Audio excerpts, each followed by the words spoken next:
Let him laugh, let him weep, let him yell, let him sing. All they wanna say. Let him lay me traps and men to pray to Jehovah, me I pray. Let him laugh, let him weep, let him yell, let him sing. All they wanna say. Let him lay me traps and men to pray to Jehovah, me I pray. Let I be me instead of playing games. For chasing fame, let somebody spread the lack of flames. No, living my life to the fullest and shout out my halala to the fullest. Let my lungs out. I'm still rising up to greater heights as long as Hello, Ponjus and Bonani. Welcome to Rise to Greater Heights Network, where you can turn your fears into greater success while seizing new opportunities. It is so significant to have a positive mindset, especially under this COVID-19 pandemic. So this network has the potential to completely revolutionize every aspect of your life and career. My name is Nompumelelo Riel Kunene, and I'm going to be your host for today. So if you're watching us online, please feel free to put in the chat box where you're watching us from and what you hope to achieve from our podcast. Today, we are surrounded by greatness in the World Wide Web. We have amazing speakers who's going to share some nuggets on self-awareness. In Norway, we have Pia Prana, and in Perth, Western Australia, we have Kyle Spyrite, and in New York City, we have Dana Humphrey. And we also have amazing audience with us today in Rise to Greater Heights Network. So at this moment, I'll just let our speakers to introduce themselves. So you can go ahead, Pia. Okay, well, it's an absolute honor to be here today. I'm originally from Norway, but I'm currently living, because of COVID, living in Berlin, Germany. But one of the nuggets, I think you asked me to say something that isn't in my bio. And so I'm originally from Norway. I live between India, Hong Kong, and Berlin, Germany. Wow, you are so global.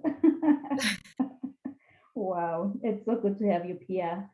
You can go ahead, Kyle. You can introduce yourself too, and then Dana. Yabonga Sisi. That's a good one. So my name's Kyle Spirides and I'm from Perth, Western Australia.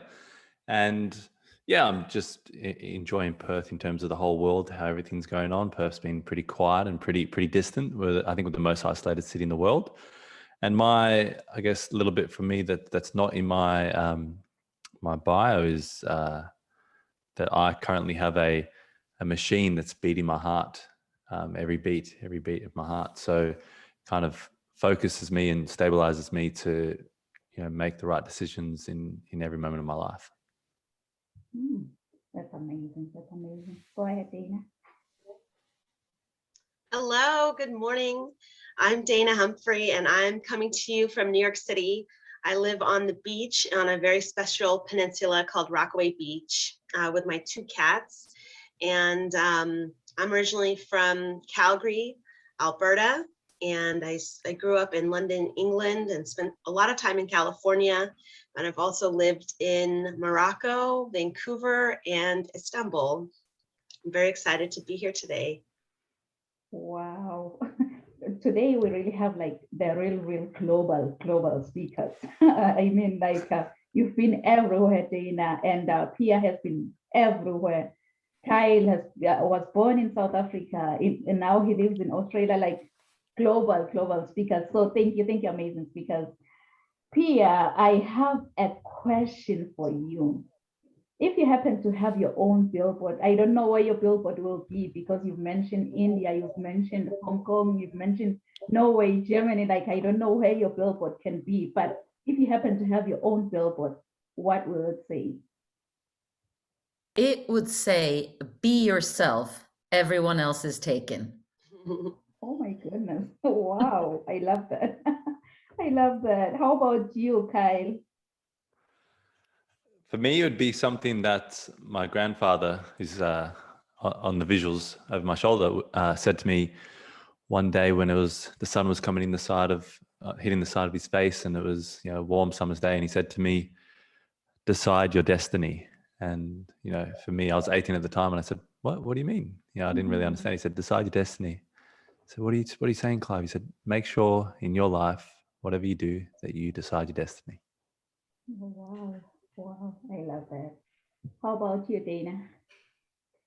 On my billboard, I think I would share my favorite quote. It's don't copy the world, be a different person with a fresh newness in all you do and think. Wow, like we have amazing billboards. I think my billboard can be the fourth one. Like if you're driving down the highway, it's gonna be Pia, Kyle, Dana, and my billboard. So it's coming up soon. Sounds good to me. So our first speaker is gonna be Pia Prana. Pia Prana is a holistic counselor, a women's personal mastery and leadership coach, and biodynamic breathwork and trauma release practitioner. She draws on a rich background of therapeutic trainings and experience in spiritual studies, awareness training, and meditation. Her work is about being real, so keep it real.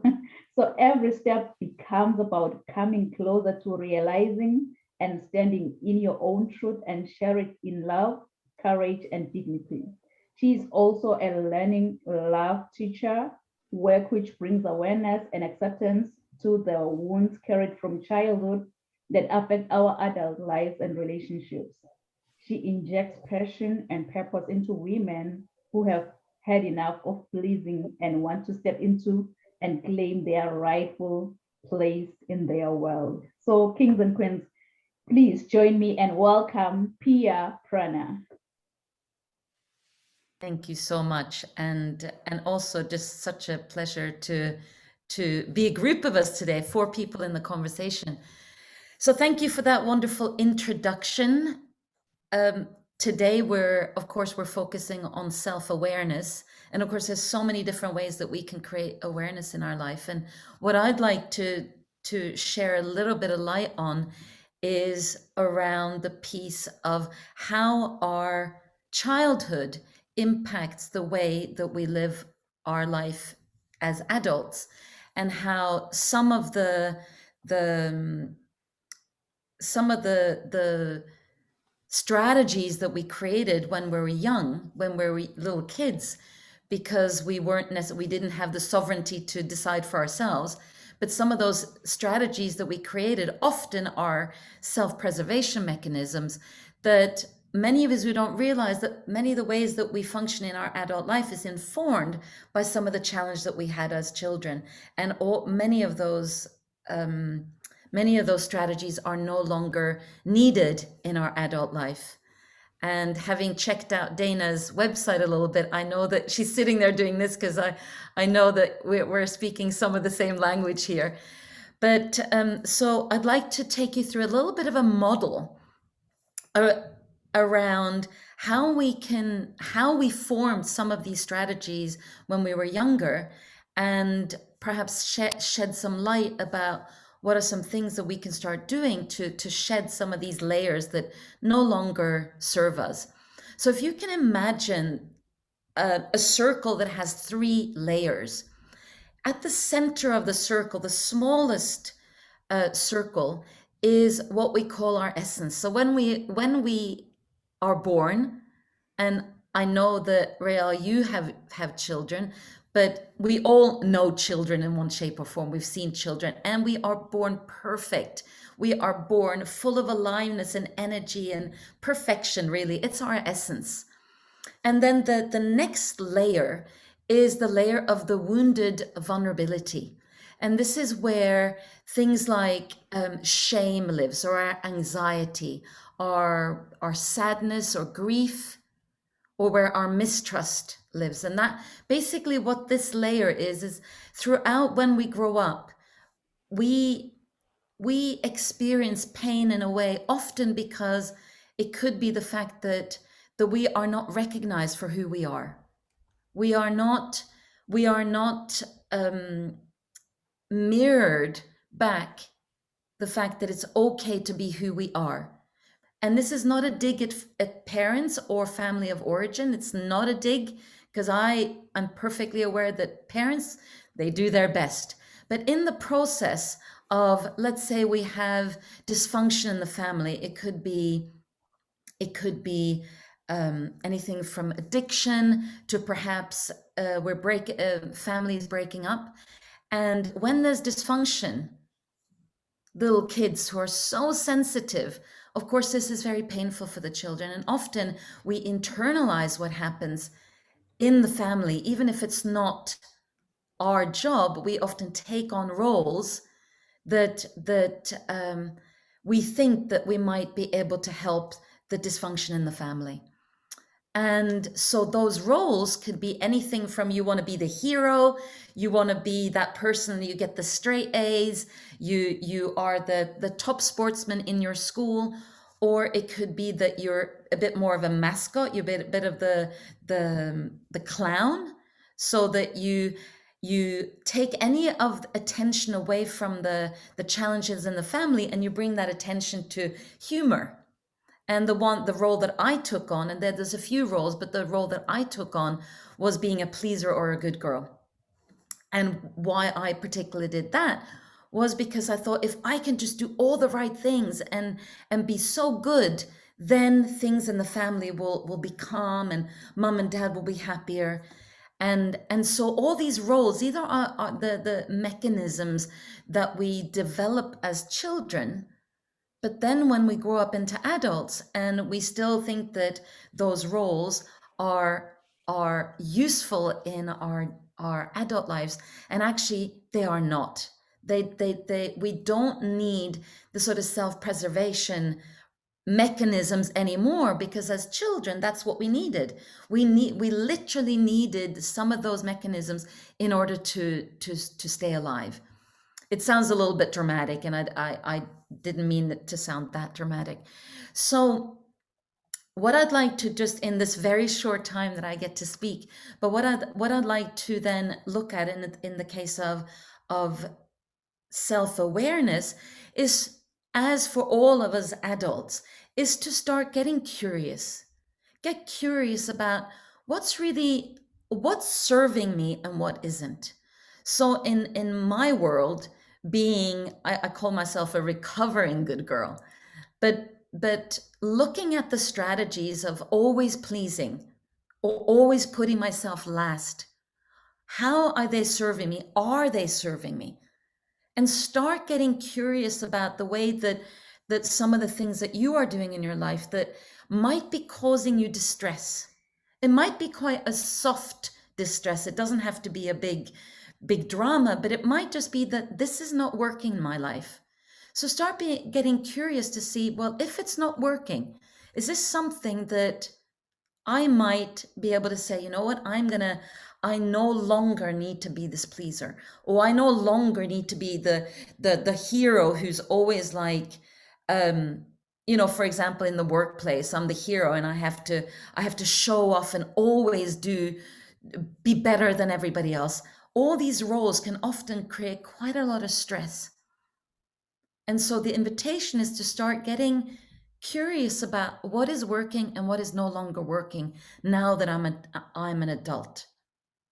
And part of this, and I certainly look at things like, where are my feelings showing up? Where, for example, I'm showing up my anger, or where am I showing up where perhaps I'm feeling stressed, or where there's sadness.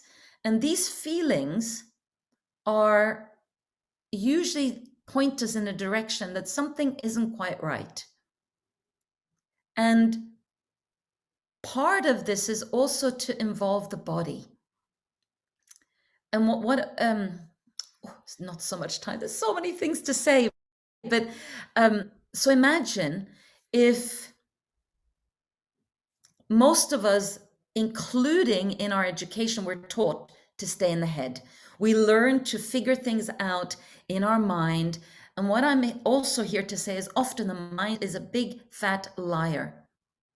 It's telling us things that are not true, either not true now or not true at all, or not true anymore. Like you might be saying, you know, I need to push people away. I need to do certain things to keep safe. That was maybe true for you when you were a child, but no longer when you're an adult, because you can take care of yourself. So what I'd like to say just in the last couple of minutes, as I have the stage on the mic, is to really invite your body into your awareness. And by that, I mean, there's something called felt sense, which is the language of our senses. And you can actually start noticing what's going on in my body, because the body does not lie. If you're feeling some tension in the body, or if you're feeling a tightness or maybe an expansion, it means that something is moving. And if you can get curious about what is your body trying to say to you, you can the increase the way that you can increase your awareness, that will then lead for you to live a much more authentic life. And it can support you in getting into looking at the wounded vulnerability layer to see, well, what is that I need to look at here to start healing, so that I can get back to being in that authentic true self, which is your essence. And of course, this is not a quick fix process. But I guess one of the, if nothing else, twice I've mentioned curiosity now. So get curious about your feelings. Get curious about your body and what the body is trying to say to you. And if you don't feel very much in the body, that can have lots of different reasons, including trauma. And I don't have time to talk about that today. But what I can say, if your body isn't speaking to you very much, one of the things you can start doing is perhaps start moving the body. Maybe you're not moving the body enough. And that could be simply, you know, maybe having a little dance at home if you're in lockdown like I am, or starting simply to walk. And then slowly you can increase the intensity of the movement of the body. It could be that you just every morning just do a bit of shaking. That's a great way to not just actually remove any tension that's in the body, but also it just brings aliveness in the body. And that's what we want to do. This either isolation from some of the things I talked about in the wounded vulnerability, or just sitting at home too much. And according to my time, I think I've had 10 minutes already. Is that right? Yes, but if you just wanted to share your final points, it's still fine. Okay. So one more thing, and most people that perhaps are, or maybe if you are on the early stages of your journey of creating more awareness in your life,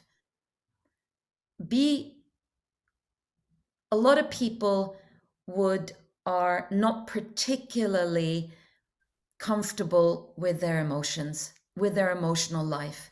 And of course, often we were taught that, you know, there's nothing to be sad about, you know. So okay, so I'm not going to be sad. And some of those emotions that are not necessarily welcome in our society today, things like grief, things like rage and anger, I would say welcome those feelings, because they are there for a reason. They are there for you to start listening to what's going on inside. Now, I would say, take it as far as saying, you know, if you're experience, for example, a lot of anger in your life, there are some very safe ways that you can start expressing your anger, so you're not lashing out at somebody else and you're not hurting yourself. And those are things like taking a pillow and hitting the pillow on the mattress or the floor, or hitting the pillow.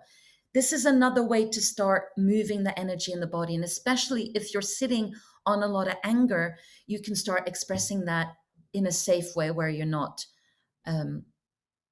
hurting somebody else. And one final thing, a great way to start opening up to your emotions is to start breathing. Invite deep breath into a deep conscious breath in your life. And I say that because when most of us, when we don't breathe very deeply, it's because it's a direct way to stop feeling anything. So when you start breathing deeper, you're also inviting more feeling and emotion into your life, just as a warning.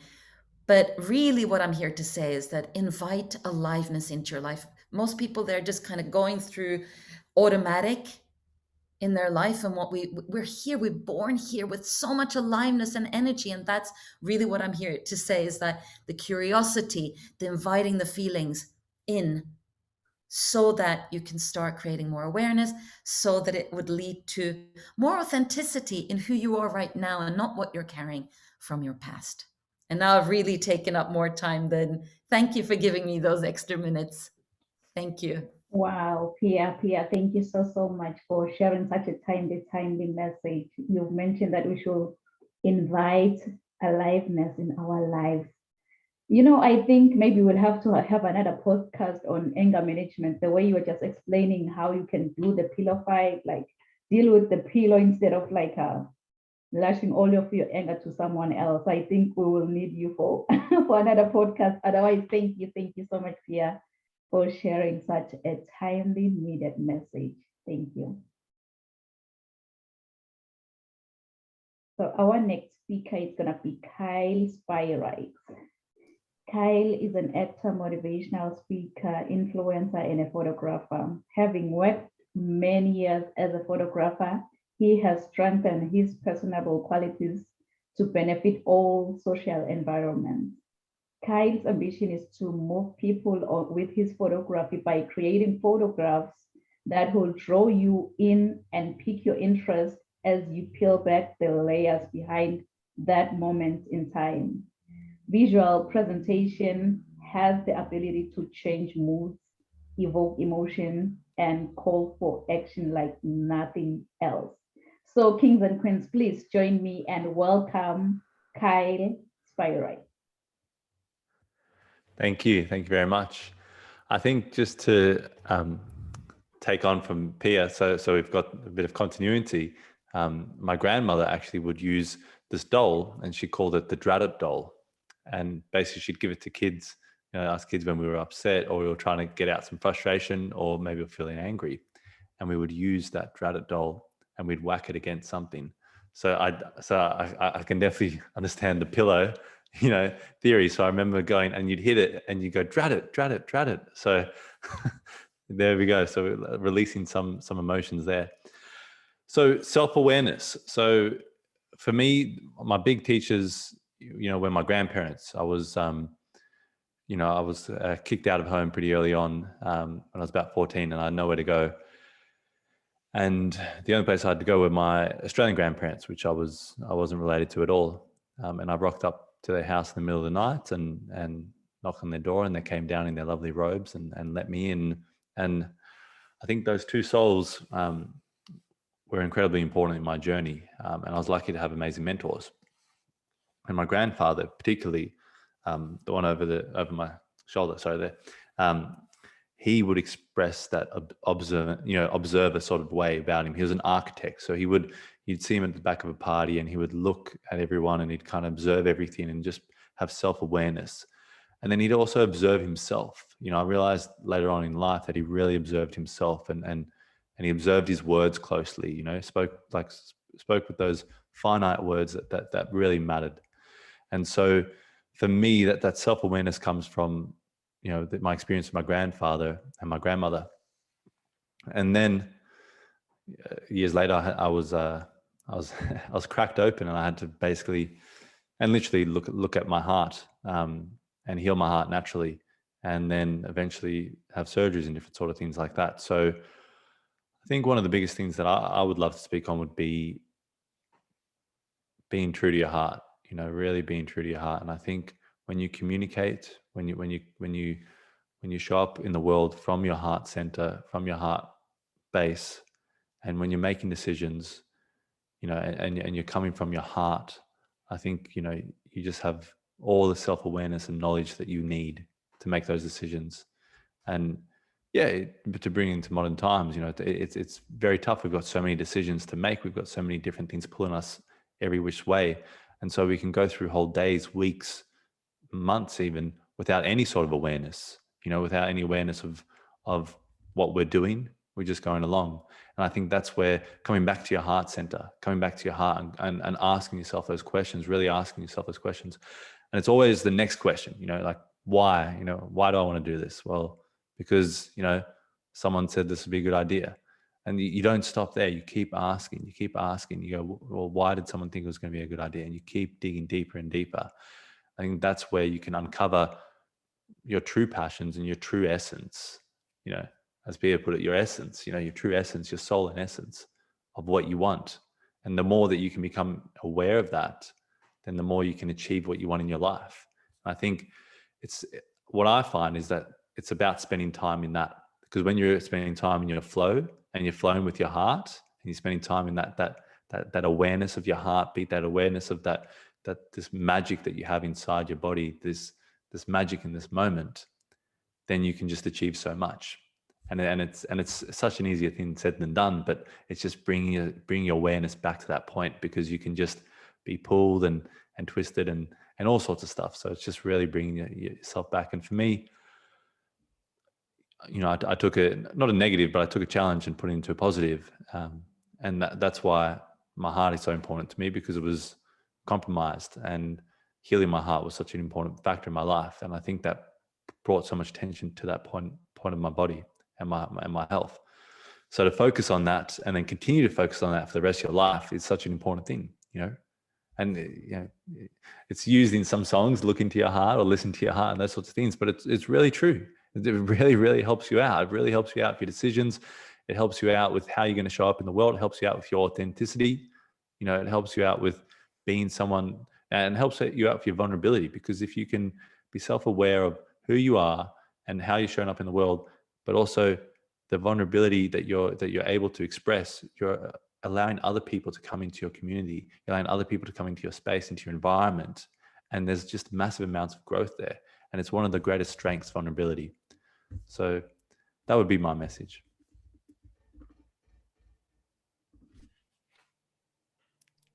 Well, Kyle, thank you so much. You've mentioned that we should listen to our hearts more, because it will start to guide us. Thank you so much, Kyle, for sharing such a timely message. And it's needed in more especially around this time. It's really, really needed. So thank you so much, Kyle. Thank you. Thank you. So our next speaker is gonna be Dana Humphrey. Dana Humphrey, in her social circles, friends describe Dana as a psychonaut. Dana Humphrey is a life coach, dog doula, and a PR person. She spent her childhood dragging her family to church. Dana is passionate about self-development and spiritual growth, and over the past 20 years, she has explored many different energetic healing modalities revolving around sound, breath, and movement to find her inner guidance, or GU, self, and RU, teacher. Some modalities of interest have been Reiki and various forms of meditation, including Vipassana, Tantra, Tarot, Yoga, breathwork, song, plant medicine, and dance. Wow, Dana. Dana has traveled to more than 80 countries and lived in 5.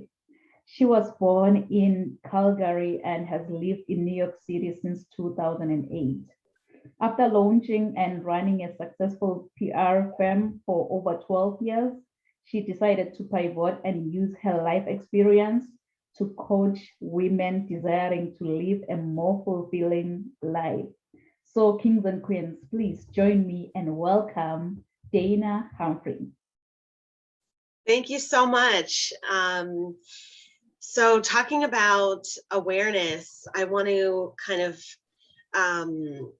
piggyback on what Pia and Kyle said about this rat race or this autopilot feeling that can happen. I live in New York City. It's like the mecca of the rat race, the hustle, is here. Just the other night, I talked to a friend, and she had been at a party until 6 a.m., slept for 1 hour, woke up, taught an SAT class, took a 20-minute shower, and then taught another class, and then came to a bike ride that I was at. And I know this lifestyle. I used to be part of this lifestyle of just this go, go, go, go, go. And for me, awareness has really been a process of slowing down, really slowing down so that I can listen to my body. I can do embodiment. I can have more awareness of my decisions and what's happening in the moment. When we're in this autopilot, motion, it's harder to listen to our body. We get more stuck in our mind. And I no longer reward this, this hustle mentality of, as my friend was telling me this, I'm not giving her any pats on the back. I don't think it's beneficial to run yourself ragged. I think it's great to listen to your body and listen to what it needs. And going 100 miles a minute is probably not the case. There used to be a time when, as you mentioned, I've done public relations for about 15 years. And there was a time when I would send literally thousands of emails in one day. And my email server, GoDaddy, called me and they're like, you have unlimited emails, but you've reached the limit. I was like, what do you mean? They told me, you've sent more emails than anyone in our system ever. And I was like, no, that's just not possible. I'm just one person. And so I know this grind of just go, go, go. And really, I've had to take a step back and take time to have a morning routine, set myself up for success. I have a meditation practice. I have a yoga practice. I have a whole morning routine that I do that really sets me up for the day. So then instead of spinning my wheels and sending thousands and thousands of emails, I get centered, I get quiet, I tune in, I listen, and then I send 10 emails and I still get the same amount of yeses. Out of the thousands of emails that I used to send, I would maybe get 3 yeses. Now I send 5 emails and I get the same 3 yeses. It's just I'm more aware of what I'm doing and the energy that I'm putting behind each thing that I'm doing. And I want to give a quick example of a time of how the body does know. I decided to pivot from doing public relations to life coaching about a year ago.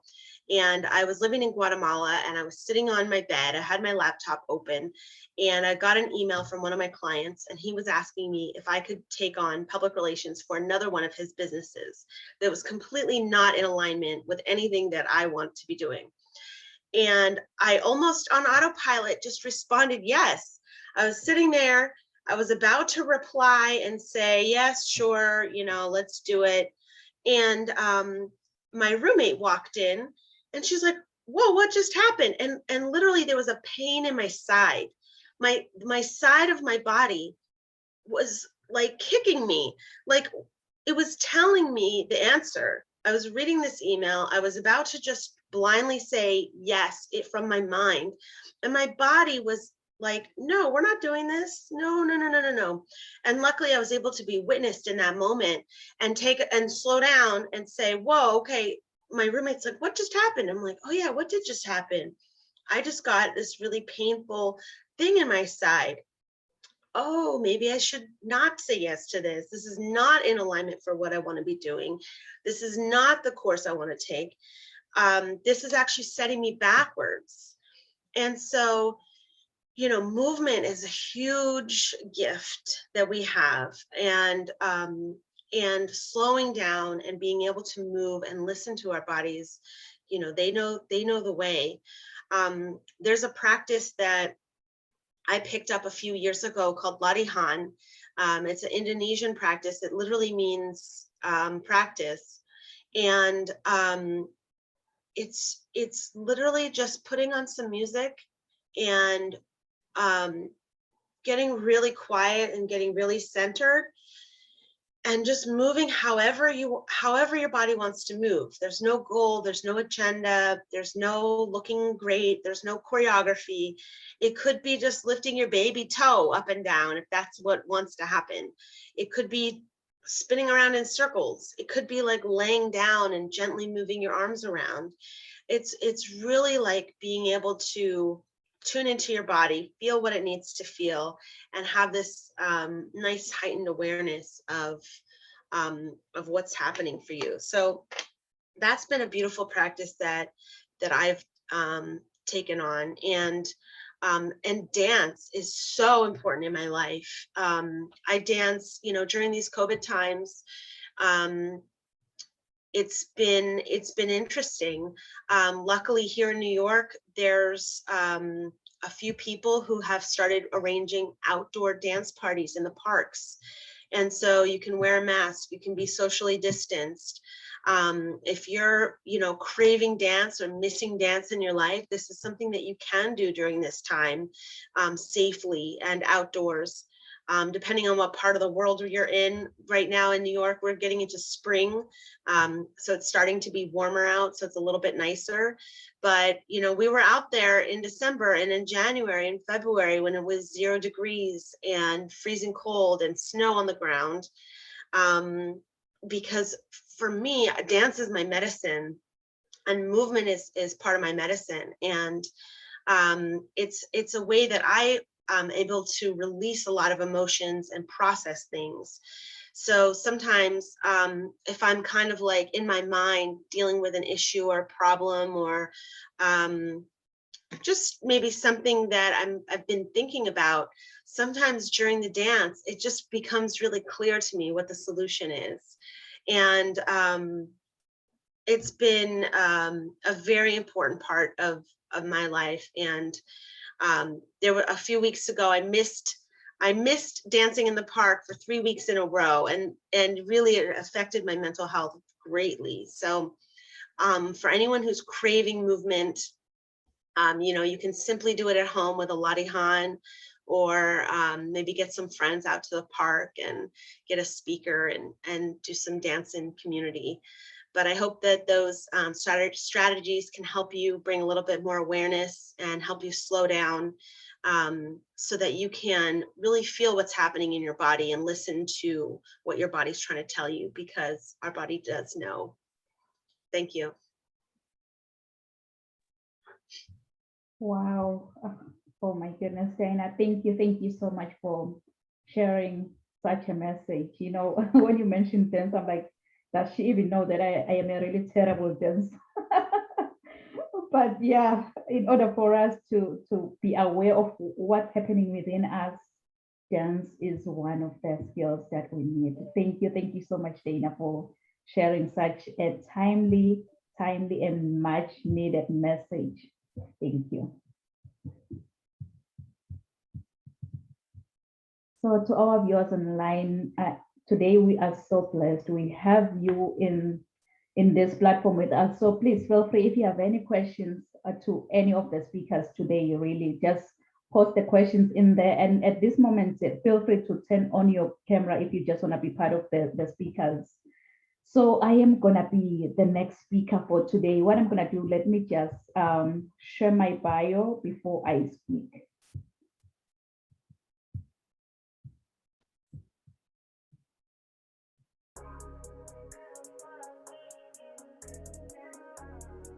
Non-Pumelelo Rial Kunene is a highly sought-after, energetic, certified Les Brown International speaker.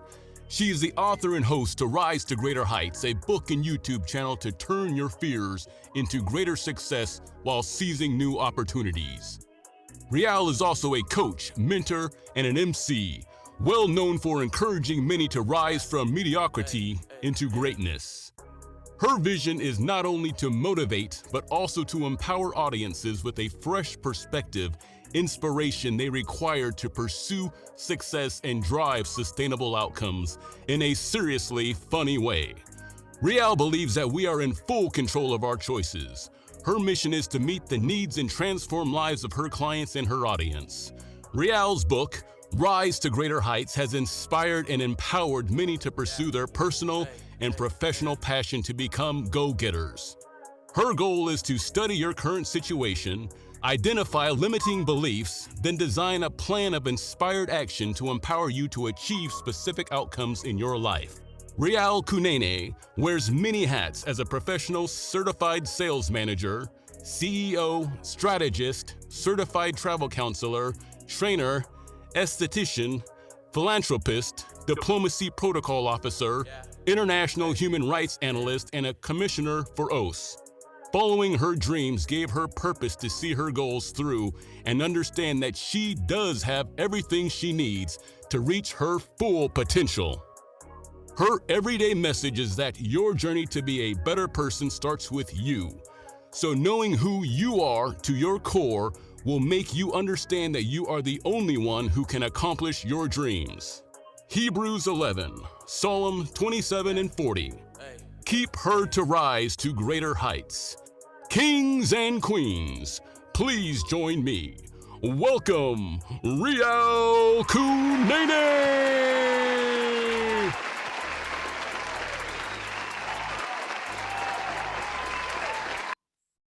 All right. Thank you, thank you. But before I continue, I just want to double check if I'm in the right platform here. How many of you with a raise of hand can say that, Rial, I have never, ever complained in life? Never, ever complained in life. Seemingly, I'm in the right platform here. Because, you know, sometimes in life we go complaining about everything. Oh, the weather is really bad today. Traffic was worse than expected. My family drives me crazy sometimes. Or the movie was really disappointing, you name it. Though whining can be a way to build an inspiration, it can also keep us from acting, and it gives excuses time to procrastinate from achieving goals. One thing I've realized is that we usually complain in the wake of a negative situation. We tend to focus more on the problem than finding potential solutions. It's always much easier to complain than to find a solution. And individuals who whine on a regular basis, they're apt to have a bad health. So next time we'll find you complaining that, why do pizzas come in square boxes? Yet they are round. And funny enough, they are cut in triangle. Does that sound like you? Yeah, please write this down, write this down. Increase your emotional intelligence. Increase your emotional intelligence. If you aspire to be in a leadership role, there is an emotional element you need to consider. Emotional intelligence has to do with one's ability to both recognize and control their own emotions. Like Pia mentioned, that be curious about your feelings. Those possessing a high level of emotional intelligence have a connection with their own emotions, as well as the ability to recognize, relate to, and also influence the emotions of others. People who excel in their emotional intelligence can be easy to recognize, since they know what they are feeling and how these emotions can affect other people. If I may ask you, how many of you have dreams and goals that you want to achieve maybe in the next 6 months? I want you, as you think about your dreams and goals, to put this down. Rise to greater heights. Rise to greater heights. Because you need to be clear about your career goals to gain guidance for professional development. The most effective leaders are all alike in one crucial way. They are aware of their strengths and weaknesses and strive for continuous improvement. Most people make mistakes around emotional intelligence. You may ask me why. I'm glad you've asked that, because they don't acknowledge their own flaws. They don't even learn from their own mistakes. Perhaps they are unable to delegate or at least understand what's going on with other people. So good people, this is a wake-up call. All the speakers have shed some nuggets on self-awareness. So this is a wake-up call. But please, when the alarm clock goes off, don't ever hit the snooze button. Don't be like, I will wake up in the next 2 minutes. I will wake up in the next 4 minutes. You know what? Forever is a long time. Why don't you wake up, get going, and increase your emotional intelligence? Emotional intelligence is an important characteristic for anyone at any level of an organization. And it is widely known to be a key component for effective leadership. So as an entrepreneur, I have experienced many emotions and become very aware of sensitivity towards others' emotions.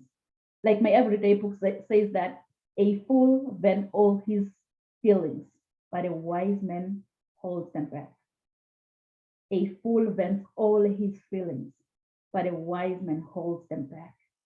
For leaders, having emotional intelligence is very essential to understand other people and what motivates them and how to work cooperatively with them.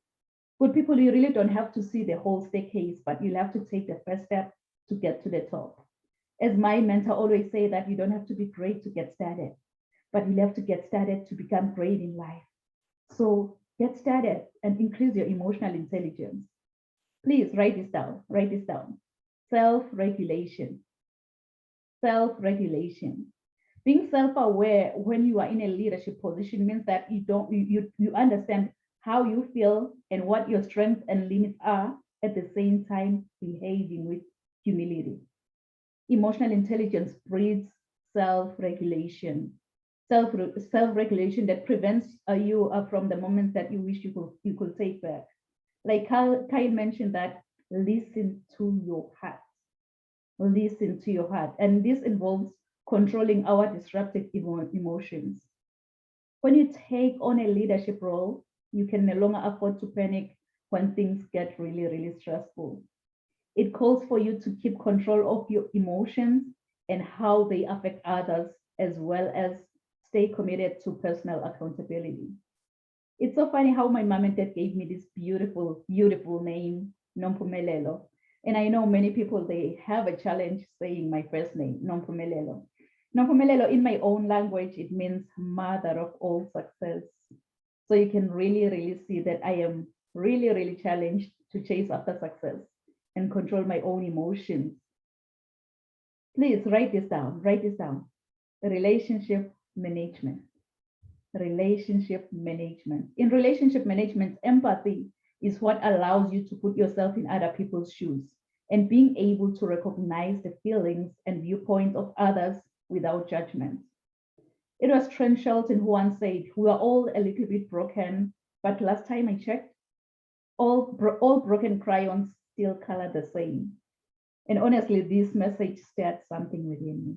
It really stirred something within me. So leaders with empathy actively support the career and personal growth of their team members. If you want to keep your team happy, you need to have those tough conversations to better understand what motivates or upsets them. I so wish that you can just tell yourself that, you know what, since all the speakers have shared the nuggets on self-awareness, I'll have to make a difference within me. I'll have to make a difference to those who look at me as an inspiration, to those who count on me. But in order for you to make that difference, really, you've got to be hungry. You've got to be hungry like the hungry lion in the jungle. That hungry lion in the jungle, it doesn't matter what kind of animal comes his way.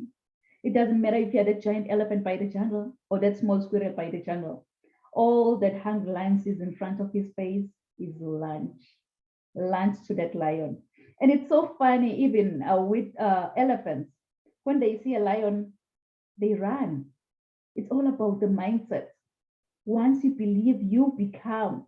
They already told themselves that, you know what, I am a lunch to that lion. So each and every time when I see that lion, I'll have to run. I believe that's the mindset that we need in order for us to increase our emotional intelligence. Emotional intelligence is a trait that can be developed to determine business success. Fortunately, emotional intelligence can be improved to build a collaborative performance culture in a workplace. Like Dana mentioned, that you'll have to get out there, join a dance club the way they are doing it in New York. Do something for you to increase your emotional intelligence. Emotional intelligence has recently become one of the key talking points that enables individuals to be more adaptive in a society. It's so funny, when I was in the 8th grade, I'm just going to cut this story short. When I was in the 8th grade, I was nicknamed Phoenix.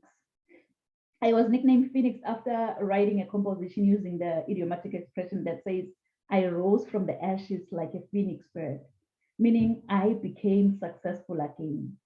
Really, with that English teacher, she didn't know that the nickname Phoenix, it resonates with my life. And it also aligns with my destiny. For those of you who doesn't know the phoenix bird is a Greek mythological bird believed to rise from its own ashes after being buried like hundreds of years ago. This immortal creature acquires new life by rising from the ashes of its own ancestor, which represents our capacity for vision and success.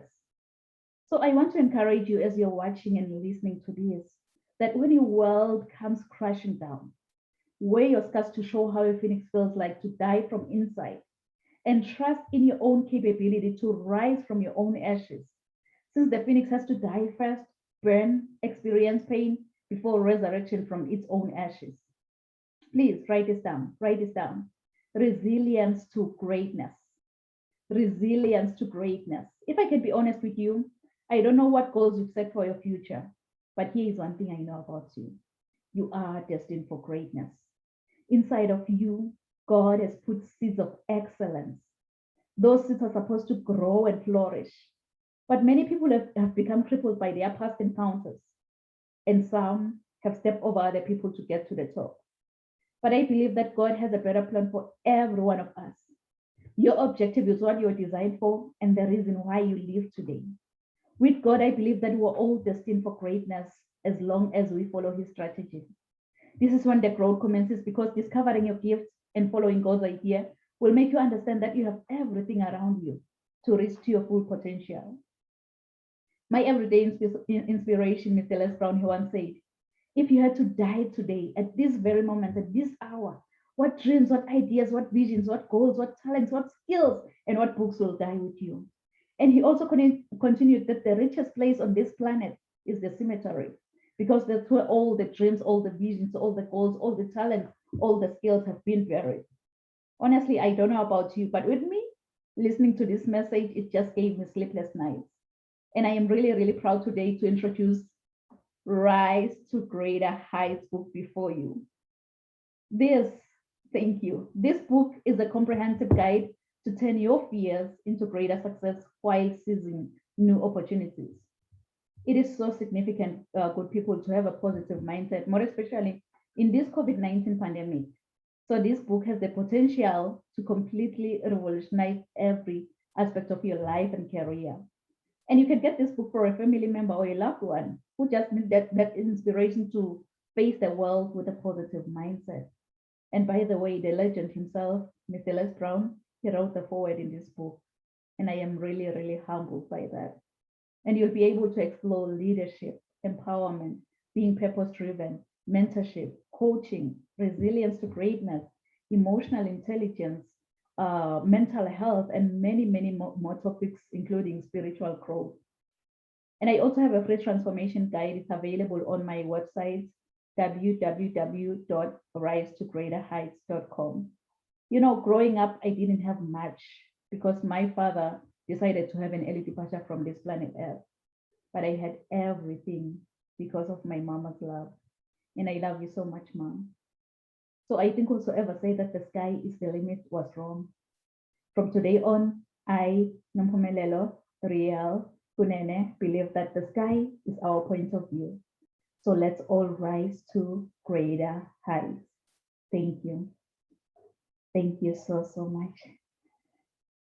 Thank you, amazing speakers. So at this moment, please feel free to share your final thoughts with our audience. Your final thoughts on self-awareness, and then if you also didn't share with the audience how they can get hold of you, where they can get in touch with you, please feel free to share that right now. I'm just going to check if we have any questions before we wrap up.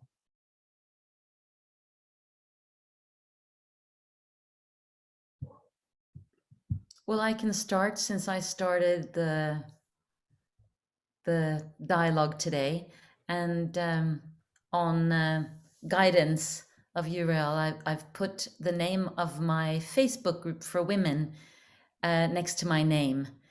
The Evolving Women's Collective is, sorry, Kyle, only for ladies. But that's the easiest place to have direct access to me. It's called the Evolving Women's Collective. Thank you.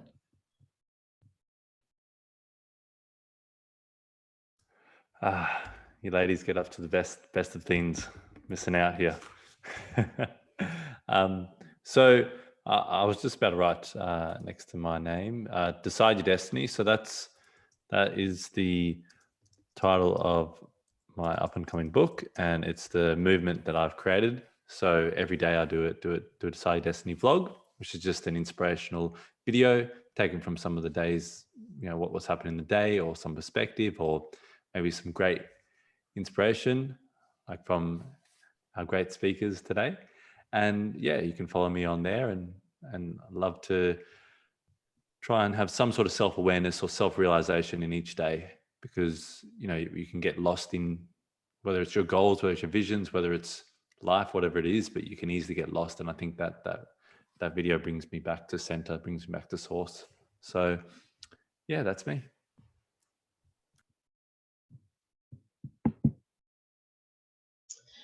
I was just reflecting on what Rial was saying about emotional intelligence in leadership and controlling our emotions, and also just kind of backing up what Pia was talking about. I think when we're able to clear our emotions, like have them, feel them, express them, and clear them, then we're able to show up in a leadership capacity from a more clear, level-headed place. When we have all these built-up emotions in our system, it's easy to get pulled in different directions or get triggered more easily. And so being able to release these emotions as they happen and have tools for that, I think can be a really good advantage, especially in a leadership capacity. There's a quick, easy one that I'm going to share with you. That's the silent hand scream. You know, if somehow you do find yourself in a place where you are upset, or you did get triggered, or something someone said or did upsets you, you can release that, and you can do it in a really calm way. You can go and excuse yourself and scream into your hands.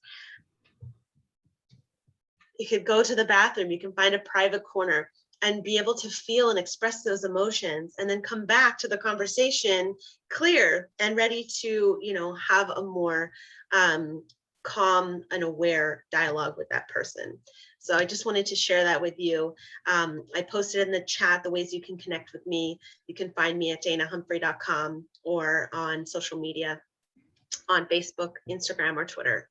Thank you. Amazing, amazing. Thank you so much, amazing speakers. And it's so funny today, we don't have any questions being posted, but I've just unmuted all of our audience so that maybe if they have any questions, they can just ask right now before we wrap up. So our audience, going once, going twice, if you have any questions, you can just jump in the mic and ask.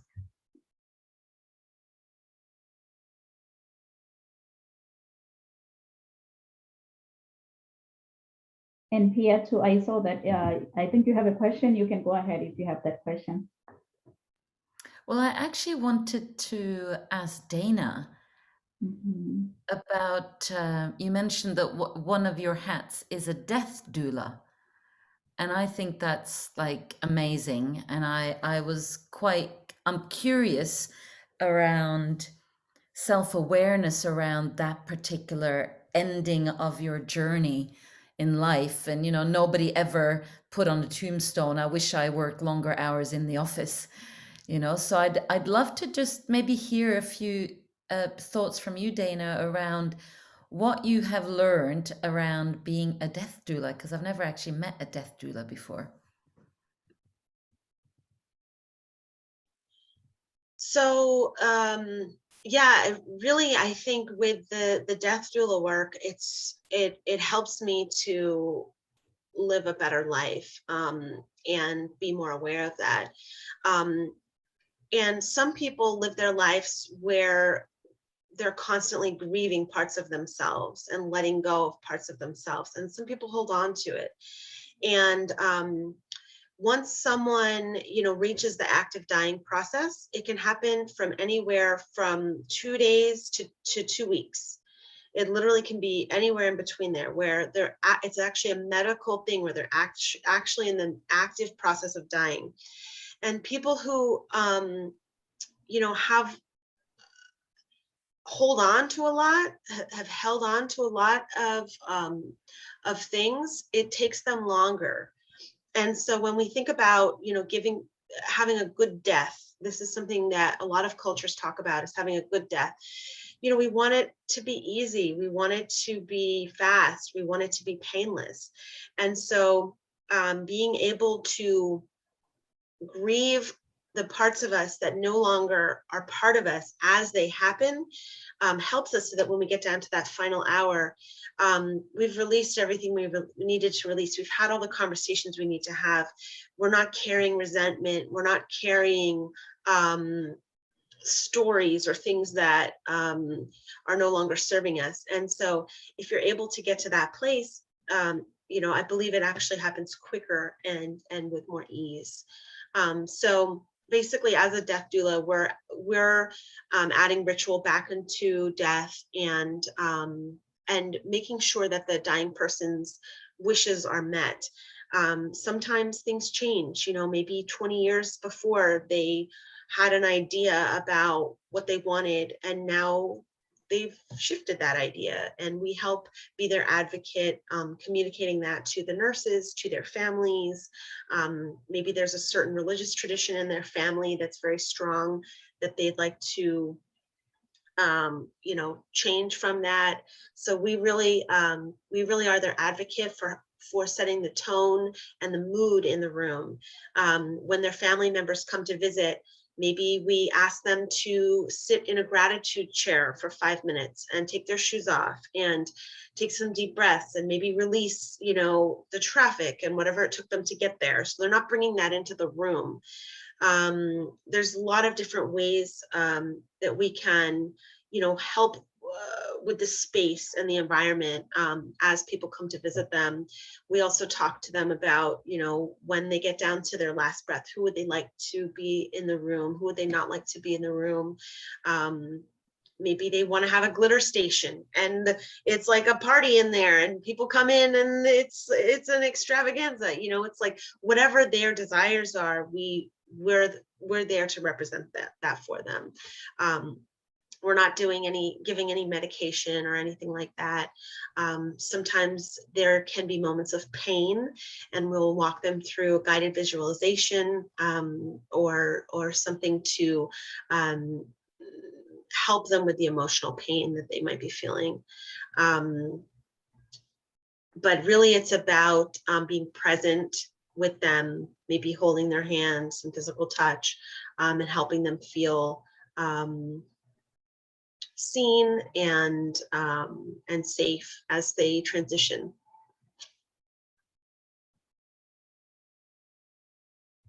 That's very special. That's very special. I'd just love to add, what you're doing is amazing, because I had my grandfather pass away, and I was there for 2.5 weeks with him right towards the end, and literally got the opportunity to hold his hand as he took his last breath. And such a special and surreal thing. And yeah, having that support right towards the end, or just that kind of emotional support, is very important. You know, I think it's interesting, he was trying to leave for a while, and his whole family in the past were able to just say, all right, that's it, I'm out. And just they were able to leave at a drop of a hat. But, you know, the doctor said to him, well, maybe you've got someone you need to see. And I'll finish just on a funny story, but my younger brother came over, and I accidentally said to him, well, I said to him, you know, maybe it's my younger brother you need to see because you haven't seen him yet. And so he saw my younger brother, he looked at him and he went, oh, Dylan, good, now I can die. And that was my younger brother's impression of him, you know, right towards the end. But being there towards the end is so special, and any support you can get, that's amazing. So the work you do is incredible. Wow, no, all amazing speakers, really. Every nugget that you've shared, I believe that it has done something to all our audience. Like, it's a life-changing experience, and from your experiences too, it's gonna play a great impact in all of us, really. So thank you so much, amazing speakers. If our audience doesn't have any questions, because I don't see any questions being posted, we're gonna close our live podcast right now. So to our viewers online, please, thank you so much for joining us today at Rise to Greater Heights Network, where you can turn your fears into greater success while seizing new opportunities. I hope you've been inspired, motivated, and ready to rise to greater heights. Please do join us next week at the same time, same place. Thank you. Merci. Siyabonga.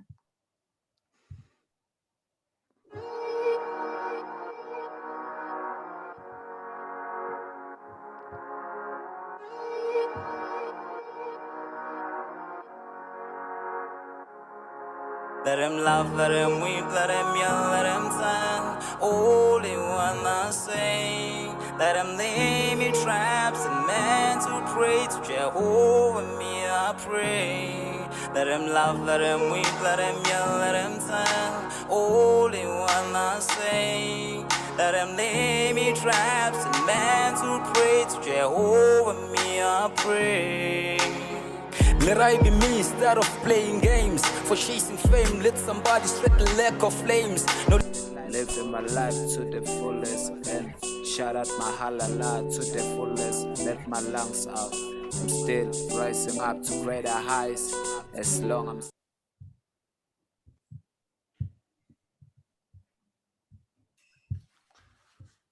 All right.